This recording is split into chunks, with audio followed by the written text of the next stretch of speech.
Alright, in this video we're going to be taking a look at adding our puck assembly to a finished lamp base. Now it's a pretty straightforward process, but there are a couple things that are a little bit special about this particular one that we're going to have to work through here. So let me show you what we're going to have to do.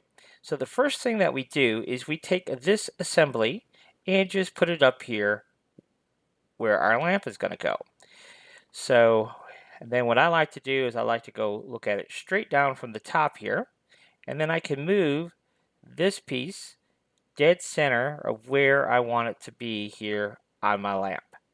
So let's go back to the top here and make sure left to right is right where I'm looking to have it. All right, I think I'm good there. So now what I want to do is go ahead and move this. So we're going to just slide it down a little bit. And I want to take a look at where that piece interacts with my model and just make sure that I'm happy with how it looks on the side, on both sides, and I think I am happy with the way that interacts with the model. Alright, so that part is good.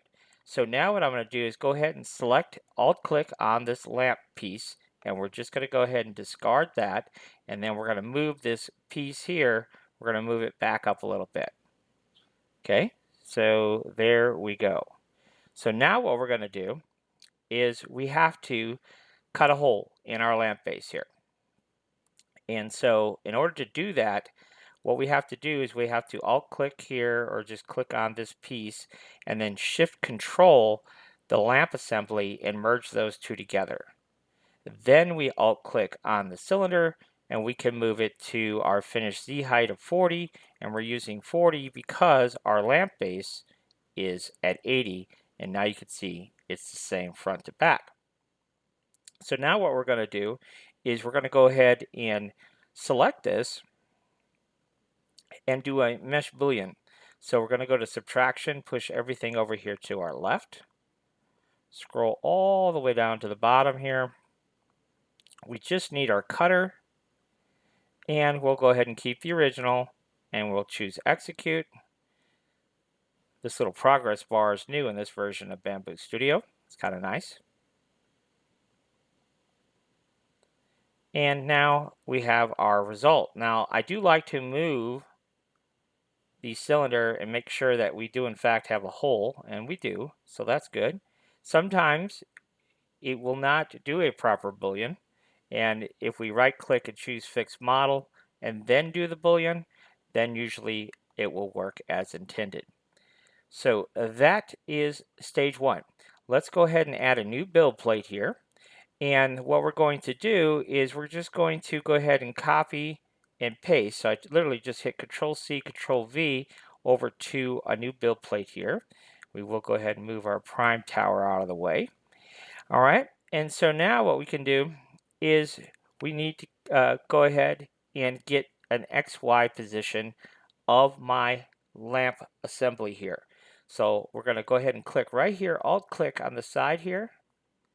We need that XY position of that piece. And that is, let me back out here. That is 578 by negative 233.31. Now this will become important here in just a second. So what we're going to do here, let's go ahead and exit out of here, is we're going to select this and right click, and we're going to go ahead and split the model, two objects, and I need to get rid of everything except for my cylinder. So you can just come in here with your shift tool and click everything, and then we're going to control click on our cylinder here, and then we'll just go ahead and hit delete, and we deleted everything. We'll do that again. So hold our shift key down, and then yes, we'll control click that. Let's go back to shift key, and then we'll just control key that one piece, get rid of everything else. Okay, So now I'm going to go ahead and copy this piece down and paste. So same thing, we just copy and paste. And then I need to go ahead and we'll make this build plate active. And then let's go ahead and split that now. So split to objects. We'll pull out that piece because I don't need any of the rest of this stuff. Okay, so again, we'll shift click all of it. We'll control click that because we need to keep that. And the rest of it goes bye-bye. So now we're going to go ahead and rotate this 180 degrees.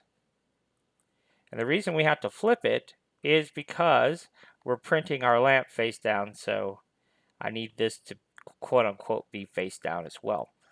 So now we can go ahead and take this and we're going to go ahead and give it some depth here. So we'll hit scale, well, not uniform scale, and let's go, I don't know, we'll do the same as our lamp at 80. Okay. Now we have a situation here where our cutter is sitting on the build plate. So we know where that needs to be. That needs to be at 40. So in order to do that, we'll go ahead and select them both here. So right click and merge, alt click, and put that at 40. All right, so now that's back to 40. So now what we're going to do is we're going to move in our other piece here. So this is the other piece of pipe, and you can see that is that. So now what we need to do here is go ahead and we need to add this to our main assembly here. So just go ahead and shift control and merge. Okay, and then we have this piece, and let's go ahead and select our other piece here. So we're going to alt click on this piece,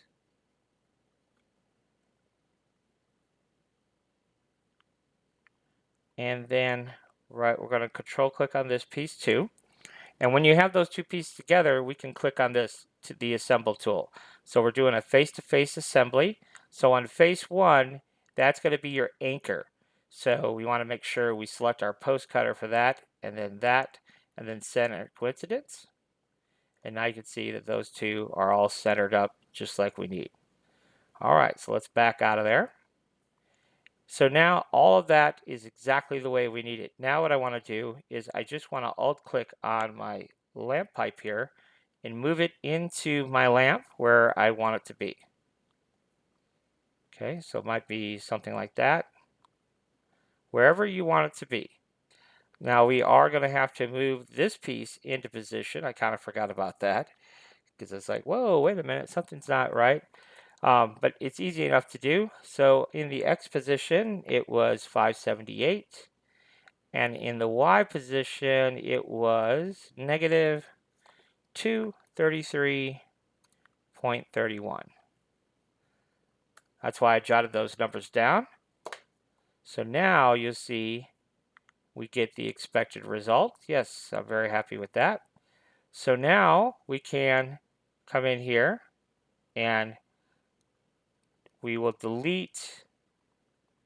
We do not need our post cutter. So we can go ahead and delete that altogether. And then all we need to do is perform a mesh boolean. And we'll switch those two. In this case, we're not going to keep the original. So our cookie cutter will be our big chunk here. And we'll choose execute. And now that gives us that, right? And so that is that piece. Now we can go ahead and get rid of that because we don't need those.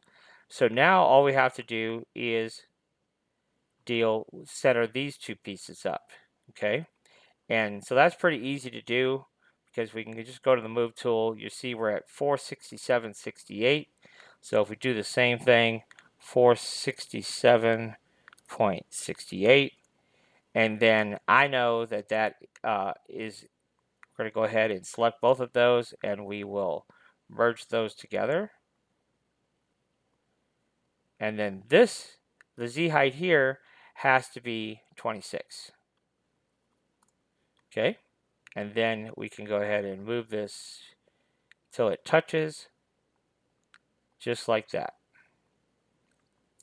So that is how we're going to print this piece. So now we can go ahead and rotate this in the proper orientation, which was 90. And now this is ready for printing. So we'll slide that over here. We'll slide our puck up here. We'll slide this up here. We don't actually need that at all anymore, or that. And we will go ahead and take both of those. And we'll set the color back to black, so we're good to go there. Now we will have to have supports on both of these. So let's go ahead and add that. The support, we will turn that on. I like to use the tree auto. And then we'll come down here to advanced, and our top Z distance, it's recommended we do 7.5.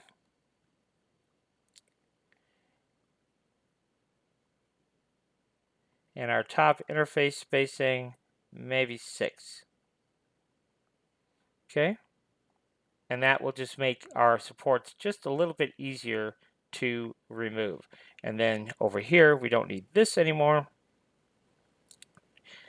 And so what will happen is, because of the contour that we made on our pipe here, it'll set right on top, and we have that ledge. It's a fairly substantial ledge right there. See that ledge? We're going to run a little bead of glue using super glue, the gel super glue, and that will affix that to the top of our lamp, and that'll work out really nicely. And then this piece will just sit in here, or we can glue it in place as well.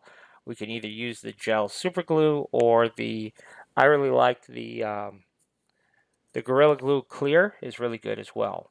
So either one of those will get the job done.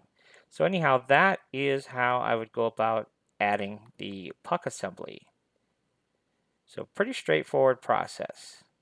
So hopefully that kind of helps you out in how this all goes together. And until next time, thanks for watching.